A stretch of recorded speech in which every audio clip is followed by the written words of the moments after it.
मुस्कुरा रही होगी बाबा साहब की आत्मा।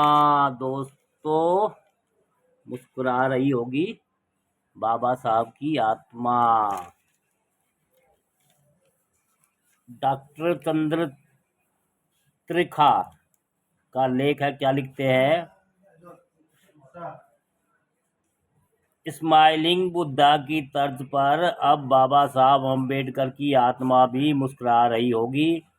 अपने देश की राजनेताओं पर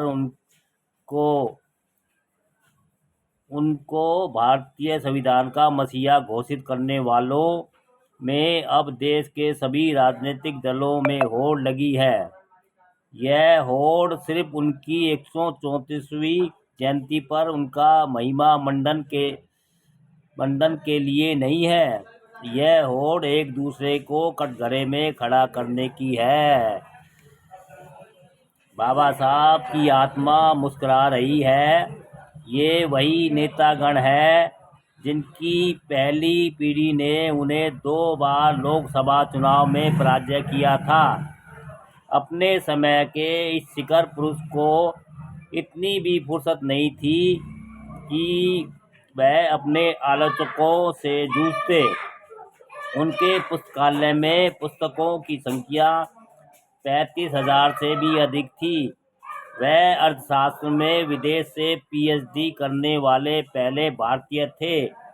वह तब भी अपने देशवासियों पर मुस्कुराए होंगे जब संविधान का प्रारूप उनसे तैयार कराने वालों ने ही वर्ष 1952 के पहले आम चुनाव में उन्हें उत्तरी बम्बई से हरा दिया था।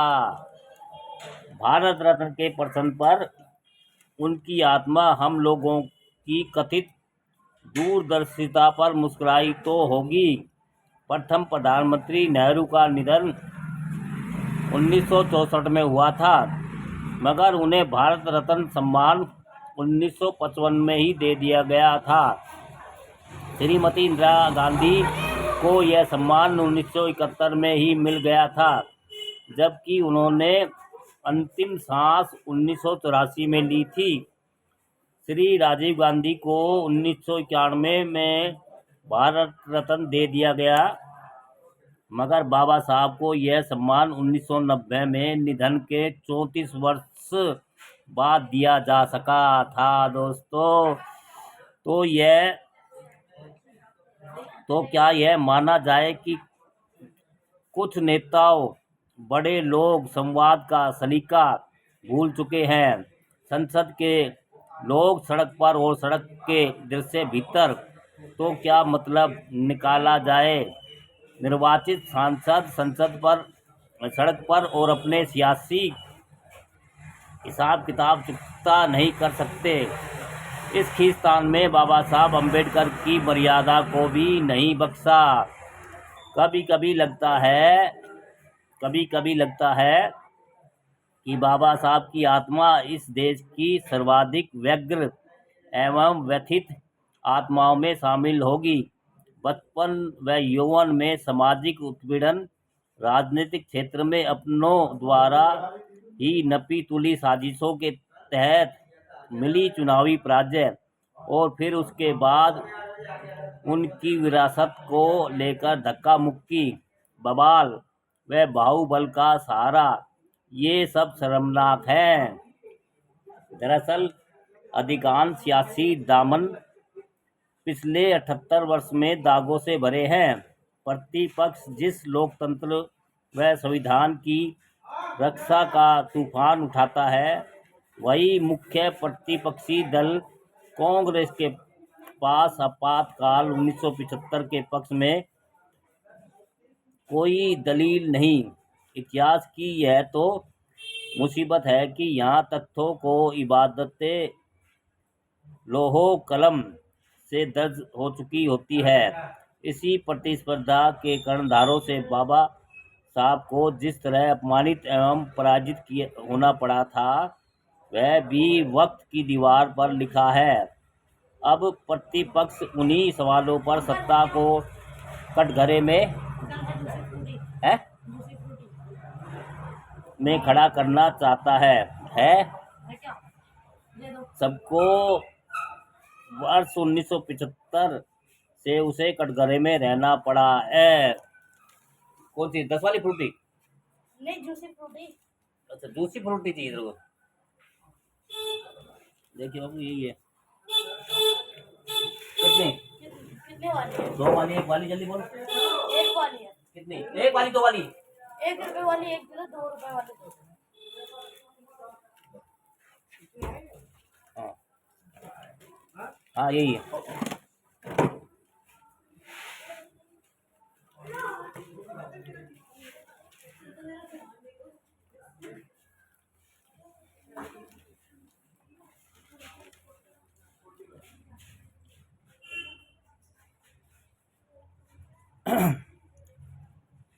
हमारे संविधान के पावन दस्तावेज के जनक बाबा साहब को 2 बार चुनाव में किसने हराया था?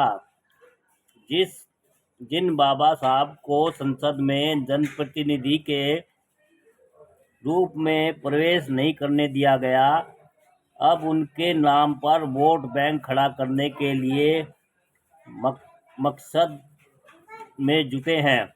अब ये धक्कमपेल पुलिस थानों में पहुंच गई है और दिखाई यही दे रहा है कि यह सिलसिला थमने वाला नहीं है। हमारे देश में बाबा साहब की लगभग उतनी ही प्रतिमा लगी है जितनी गांधी बाबा की या शहीद आजम भगत सिंह की। हाँ बोल बेटा।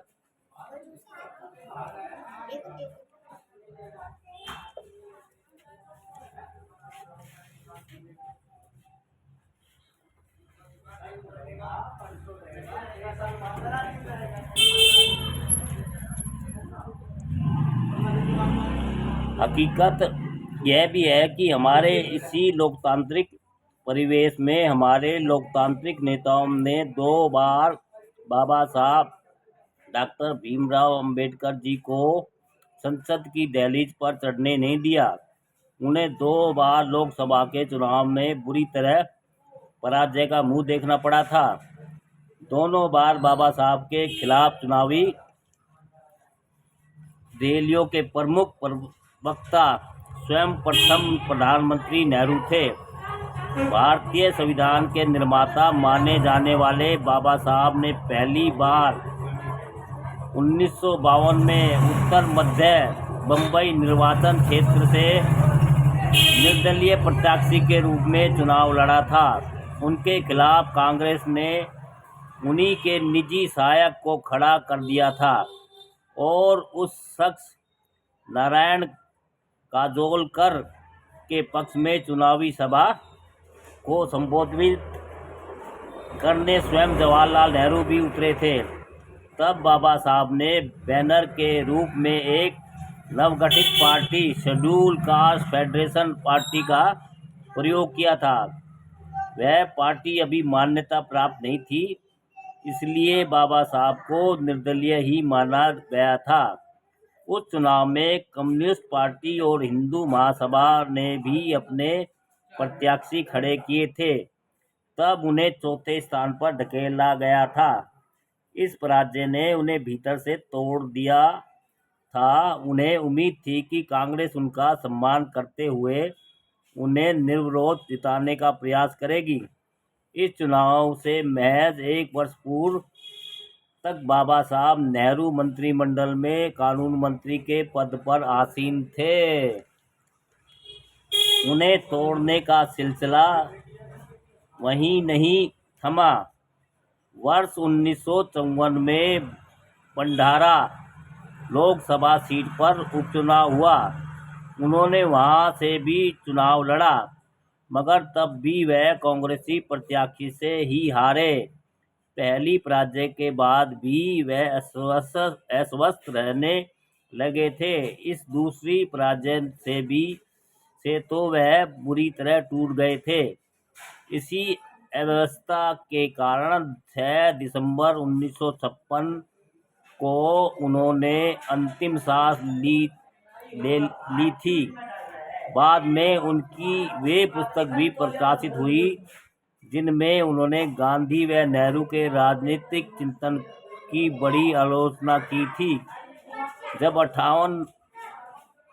58 वर्ष बाद उनके नाम पर जनाधार बटोरने का प्रयास वही लोग कर रहे हैं जिन्होंने उनके संसद प्रवेश का रास्ता भी अवरुद्ध कर दिया था। ऐसे महान महानायक के प्रति श्रद्धा का तकाजा तो यह था कि इन ऐतिहासिक गुस्ताखियों के लिए राजनेता खेद व्यक्त करते और उनकी आत्मा से क्षमा याचना करते। लेकिन बाबा साहब तो अपने जीवन काल में ही कैवल्य ज्ञान प्राप्त कर चुके थे।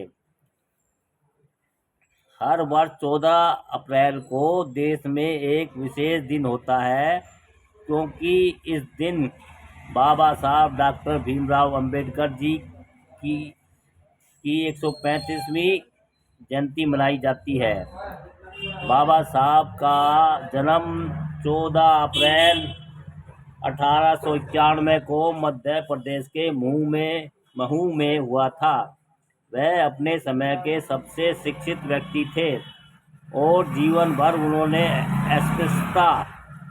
अस्पृश्यता और गरीबी के खिलाफ संघर्ष किया। बाबा साहब का असली उपनाम अंबेडकर नहीं था। उनका असली उपनाम अम्बावेडकर था। उनके पिता ने यह नाम स्कूल में पंजीकरण कराया था। उसके बाद उनके एक शिक्षक ने उन्हें अंबेडकर उपनाम दिया। क्यों परिवर्तन हुआ यह स्पष्ट नहीं।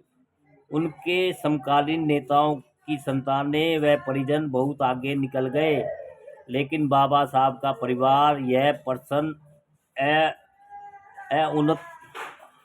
अनुत्तरित रहेगा, बिना उत्तर के अनुत्तरित रहेगा। दोस्तों, मुस्कुरा रही होगी बाबा साहब की आत्मा। भैया लेख लिखा है डॉक्टर चंद्र त्रिखा। अच्छा लेख लिखा है बाबा साहब के बारे में। भाई कानून मंत्री थे, संविधान बनाया बाबा साहब ने, फिर लेकिन उसको उसी कांग्रेस ने और उसके सहायक के द्वारा 2 बार हराया। ये बातें लिखी गई है, दिल को छू लेने वाली बात है। सभी को भैया जय भीम, जय भारत, जय संविधान। दोस्तों, बाबा साहब के बारे में अच्छी जानकारी